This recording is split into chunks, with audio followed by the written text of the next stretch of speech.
As we near the midnight hour, parties all over the area are in full swing, and CBS 3's Vittoria Woodill is ringing in 2016 in style. She went to an iconic building where tonight it's like Hollywood on the Schuylkill.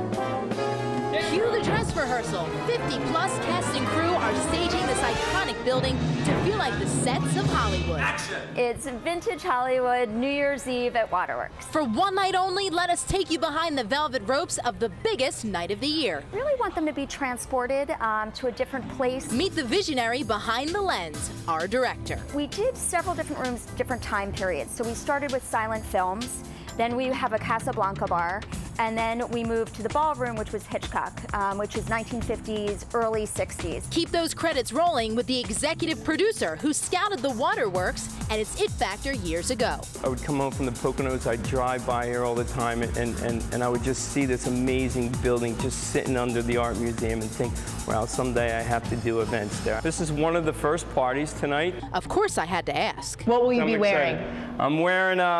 I will be wearing a black velour sport coat with an ostrich feather bow tie. Sure, guys and dolls will be dressed to the nines, and so will the food. We used edible gold glitter. This chef is costuming a pink champagne-flavored cake like a leading lady. On the second tier of the cake, we wanted to incorporate Katharine Hepburn's costumes. Now, every movie set has craft services, but here, the menu is getting the celebrity treatment. Look at the food, they go wow. They come in the door, they go wow. You gotta have a lot of wow. Dishes playing starring roles, like luscious baked lobster custard or lobster thermidor. A little hint of lemon that'll just drizzle over top and give you that spark. Oysters Rockefeller so rich, it'll make you sing. Or buttery beef Wellington. I just want to pick it up like a cheesesteak. It's a night worthy of a standing ovation, one to be truly savored as we wait until midnight for that ball-dropping on-screen kiss. It's going to be a really, really enjoyable night.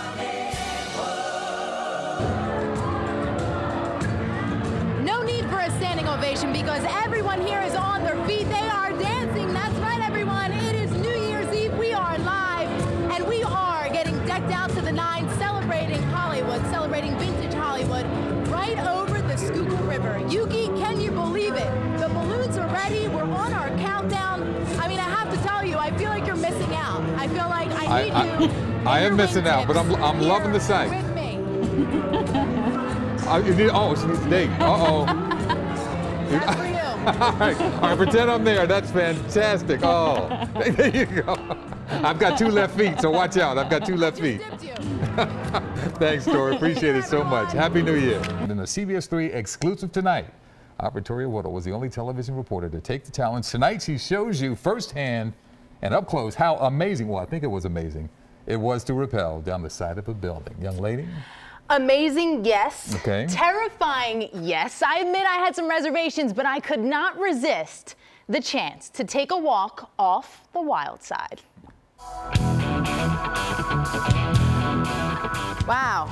I had no idea what over the edge meant until I took my first step off of a Center City building 418 feet up in the clear blue sky. That looks far, guys. It's a wild ride. Katie Newsom-Pastuzik is the executive director of Outward Bound Philadelphia. We wanted to do an event, Vittoria, that mirrors who we are as an organization. And that's helping kids like Kyrie Jackson challenge themselves. It's a teamwork effort when you're out there with your friends because, you know, they look for us to be mature and work together as a team. He and other students were here just to lend a hand and cheer on those brave enough to go over the edge after finishing their first backpacking experience. It makes you really thankful, and it's really fun. It's a really good experience. I was hoping for a really good experience myself, but I didn't feel so secure as I was signing my life away. I understand that activities are inherently dangerous and that I could be risking serious injury and/or death. Okay, great, let's sign up. I was in great hands, though. Columbus, one of the safety guys, buckled me up. They said the straps were strong enough to hold a bus. Now it was time to head to the roof. I feel like I'm in the Eagles tunnel right now. Taking the freight elevator up, I did have a fearful flashback. Has anyone ever been on the Tower of Terror? After showing me the ropes, Put this hand down here below this carabiner. Okay. Great. Now find that little sweet spot. Oh, really? There you go. How do you guys feel? Good. Ready to go? Yeah. All right. Taking a moment of meditation, it was the moment of truth. That looks far, guys. It took a few moments, but finally, I'm over the edge. Can't believe what I'm doing right now. Guys, I'm at the 25th floor. Are you scared? Yes, I'm scared. Oh, especially when it feels like your feet are coming off the building. The hardest part was using a hand control so I didn't go too fast. Got a little bit of a groove now. Maybe too much of a groove. I got a little too confident. Holy crap, that was intense. But then I got the hang of it and started to enjoy myself. Whoa, whoa, whoa, whoa. Oh, a spider. Well, that office looks like it could be cleaned a little bit. And 10 minutes after starting, the moment of victory. Oh my God. Get me down. No, just kidding. I just propelled down a 31-story building. This is how we go over the edge. Oh, now I'm all confident. Touchdown.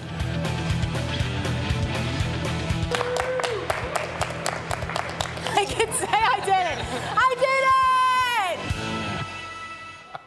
That chick is nuts. And that's when I found out that going over the edge wasn't just taking the scariest steps of my life off of that building, it was taking the biggest steps outside of myself to discover my own strength. Bravo, True young story. lady. Bravo. True story. Beautiful. You really had to dig deep. I know you did. And survive. Come on, give it up. Nicely done. Thank Nicely you. done. Thank Nicely you. done. Thank you. WIP Wing Bowl 24 at the Wells Fargo Center. Well, there are no words. Really. But some call it... It's a tradition. Just a lot of fun, a lot of craziness. For me, I'm not sure how I would describe it yet, since I've never been. So Angelo and the WIP Morning Show thought it would be a good idea for me to cover the spectacle backstage. I feel like I'm going to question a few things, like my sanity, my morals, and my life. I had to do that. Thank you. I'm just hoping there aren't any pigs here. What do I do with this?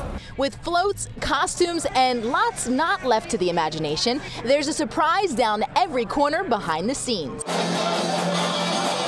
So this right here gives me an all-access pass, which means wingettes. I lost my wing. Do you have eyeliner? We need to cover up a little bit. This is the Wing Bowl wing. I'm very particular about my wing. Here, keep that coat on. It's cold out there. Which means Wing Bowl competitors. The arena crowd continued to grow with spectators looking to get saucy for the show, the competition, and... I just have to find him. Where's Rodman? You know where he is? You see him? This guy. Where is he at? He's in his dressing room. We got a show to run. There he is. Who could eat that much wings, man? And especially at 7 o'clock in the morning. And finally, after 429 wings in one sitting, a winner was crowned. I ate my fingernail and I just had it done. From backstage to on stage to now announcing the winners, I'm still questioning everything, but there's no question that Wing Bowl is a sight to see. Vittoria Woodill, CBS 3 Eyewitness News. Want to put a hat on? This was made for me, That's Jim. right. Dressing is a way of life, but for James May, dressing has become his life. I was 15 years old when I created this. With a foot on the pedal of a sewing machine since age 9, the iconic costume designer James May out of Ridley Park took to fashion early on with the encouragement of his mom. So my mother used to say, it's late, go to bed. When you get up in the morning and you look at it, it'll look different to you. So I did. She goes, now I have to tell you a secret. She said, I used to tear everything apart and fix it for you so you wouldn't get discouraged. He first started his own business designing for brides walking down the aisle.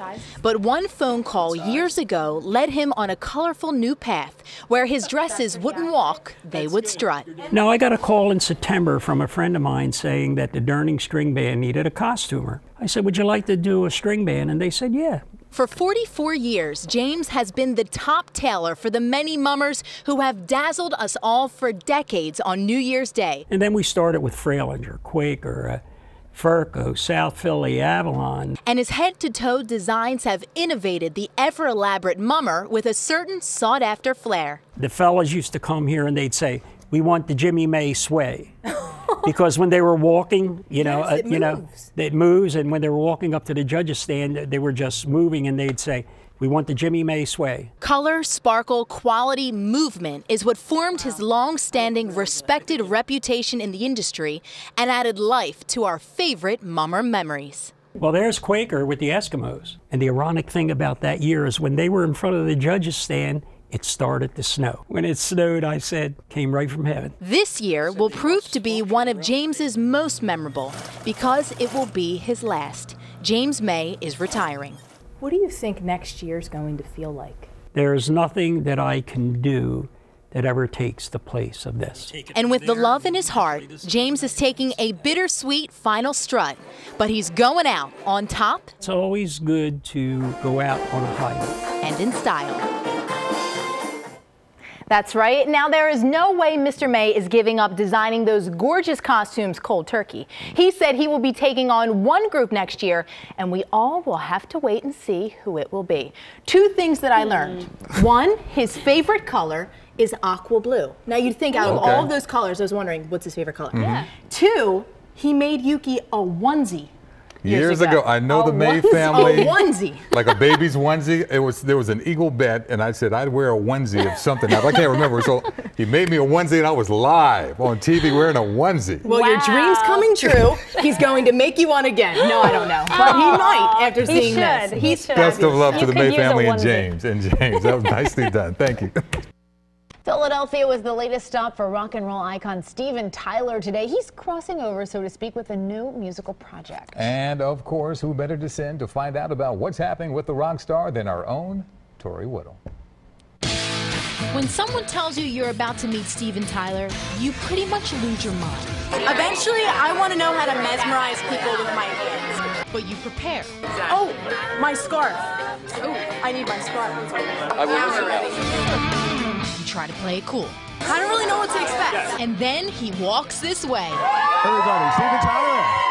Layered in all that good stuff, super singer and rock star Steven Tyler paid a visit to CBS 3's sister station 92.5 WXTU. Yep, that's our country station. And yes, Steven Tyler is dropping a brand new knee-slapping solo album for country fans. Why are you doing country? Well, I grew up in you know, in the woods of New Hampshire. I also in the summer. Right. In the winter, I was in the Bronx, in a tenement on the 6th floor. And so I got country big time. And this big time musician is sitting down with little old me too. Wow, is this too cliche? It is. I feel like No, just leave it. Oh my God, this is so outrageous. Someone put a mic on the other end? Oh. Wow. That's You didn't great. even feel a thing. No, I didn't even feel a thing. It seems like with this country album, it's like a fresh new start. Like you're breathing some brand new life. How does it feel? A breath of fresh air. You know, I follow my passion, and I move in on them fast. So he quickly moved into a house in Nashville and started writing. We're always just looking for that melody that she'll walk out of here and won't be able to forget. He's also a man of manifesting your dreams and going for it. And weird serendipitous things will happen, like you and I meeting right now. This is a God wink. This is definitely a God wink. Oh my God, are you kidding me? I should have went for that kiss. I'm regretting it. Your chance. That's too bad. I blew it. I blew it, you guys. You did. Dream on. Dream on. Oh, he was awesome. I should mention that Steven Tyler has not yet named his album. He has, however, released a few singles like Love Is Your Name and Red, White, and You. But his country band, Loving Mary, and he still have some songs to finish up. You had a big day. Look, you had a big day. I'm still trying to catch my breath. Yeah, you did great. You guys had fun. Nicely done. Seems like a really nice guy. You both had great hair, too. You know, he was wearing a floppy bun, and I was into it, but I didn't have a scrunchie to match him. So I went for the big country rocker thing tonight. It worked. You're welcome. It worked. Tori, thanks so much.